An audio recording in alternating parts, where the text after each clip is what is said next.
পুরুষ মানুষকে ঠিক বিশ্বাস করা যায় না। আমার বাবার অসুস্থতার সময় আমার যে পুরুষ বন্ধুটি রাতের পর রাত আমার সাথে জেগেছিল হাসপাতালে, তাকে আমি অবিশ্বাস করতে পারবো না কোনোদিনই। পুরুষ মানুষ খুব সুযোগ সন্ধানী। যে পুরুষ বন্ধুর কাঁধে মাথা রেখে আমি ঢাকা থেকে সুদূর বগুড়া পর্যন্ত গেলাম, সারা রাত ট্রেনে একসাথে থাকলাম, সে চাইলেই তো আমার সুযোগ নিতে পারত, নেয়নি তো। পুরুষ মানুষ কখনোই সৎ হতে পারে না। আমার বাবা একজন প্রকৌশলী ছিলেন, প্রাইভেট কোম্পানিতে চাকরি করতেন, কোটি কোটি টাকার প্রজেক্ট করেছেন, অথচ জীবনেও কখনো 1 টাকাও ঘুষ নেননি, যার ফলশ্রুতিতে বাবার চিকিৎসা করাতে গিয়ে আমাদের মানুষের কাছে হাতও পাততে হয়েছিল। সেই বাবা নামের পুরুষটিকে অসৎ ভাবে কি করে? পুরুষ মানুষ মানে দুশ্চরিত্র। একদিন ঝুম বৃষ্টির ভেতরে এক পুরুষ বন্ধুর সাথে রিকশায় করে বাড়ি ফিরছিলাম। ঘড়ির কাঁটায় তখন রাত্রি 11টা। নীল স্যালোফিনে রিকশার সামনের অংশ ঢেকে বৃষ্টি থেকে বাঁচার চেষ্টা করছিলাম। সেদিন সেই বৃষ্টির রাতে আমার নিঃশ্বাস দূরত্বে বসা পুরুষ বন্ধুটা চাইলেই তো আমার শরীরে হাত চালিয়ে দিতে পারত, দেয়নি তো। পুরুষ মানুষ খুব স্বার্থপর। কতবার কত পুরুষ পাবলিক ট্রান্সপোর্টে নিজের জায়গা ছেড়ে দিয়ে আমাকে অনুরোধ করে বসতে দিয়েছেন। যে পুরুষ একজন অচেনা ভদ্রমহিলার জন্য নিজের জায়গা ছেড়ে দিতে পারে, তাকে আমি স্বার্থপর ভাবি কি করে বলুন? পুরুষ মানুষকে ঠিক ভরসা করা যায় না। আমার বাবার অ্যাক্সিডেন্টের পর প্রায় 7-8 বছর চাকরি ছিল না। টানাপোড়েনের সংসারে বাবার কাছে যখনই টাকা চাইতাম, চোখ বন্ধ করে জানতাম নিজে না খেয়ে থাকলেও আমাকে ঠিক টাকার জোগাড় করে দেবেন। সেই বাবা নামের পুরুষটি কি ভরসার অযোগ্য ছিল? পুরুষ মানুষ মাত্রই বদনজরে তাকায় মেয়েদের দিকে। একদিন নীল শাড়ি পরে এক বন্ধুর সাথে রিকশায় চড়ে যাচ্ছিলাম। সে হঠাৎ করেই আমাকে বলল, তোমাকে 1 মিনিট দেখতে দেবে? আমি জানি এমন তুমুল মুগ্ধতা নিয়ে কোনো দিন কোনো পুরুষ আমার দিকে তাকায়নি। সব পুরুষের চোখে কাম লালসা থাকে না, আমি বিশ্বাস করি।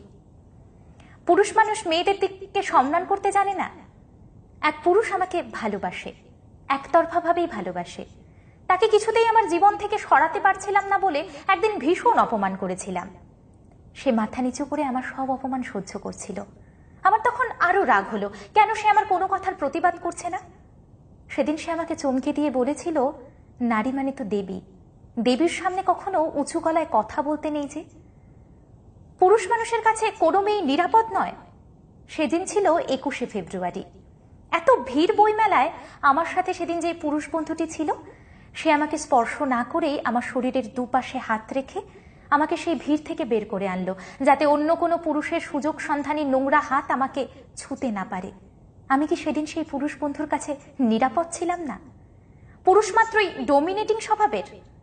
আমার এক পরিচিত পুরুষ বিবাহিত জীবনে ভীষণ সুখী। তিনি তার সহধর্মিনীর চলার পথে কখনোই বাধা হয়ে দাঁড়ান না। তাকে সহধর্মীর চেয়ে সহমর্মী ভেবেছেন খুব। কই, সেই পুরুষের রক্তে তো ডোমিনেটিং স্বভাব নেই। পুরুষ মানুষ মাত্রই ধর্ষক। যখন কোনো স্ত্রী পরম আত্মতৃপ্তি নিয়ে বলে, আমি আমার স্বামীর মধ্যে আমার বাবার ছায়া দেখতে পাই, তখন সে পুরুষ আর যাই হোক ধর্ষক হতে পারে না কখনোই। পুরুষ মানুষ খুব কঠিন হৃদয়ের অধিকারী। আদরের বোনকে হাস্যোজ্জ্বল মুখে শ্বশুর বাড়িতে পাঠিয়ে যে ভাই আড়ালে দাঁড়িয়ে চোখের জল ফেলে, সেই পুরুষ কি খুব কঠিন হৃদয়ের অধিকারী?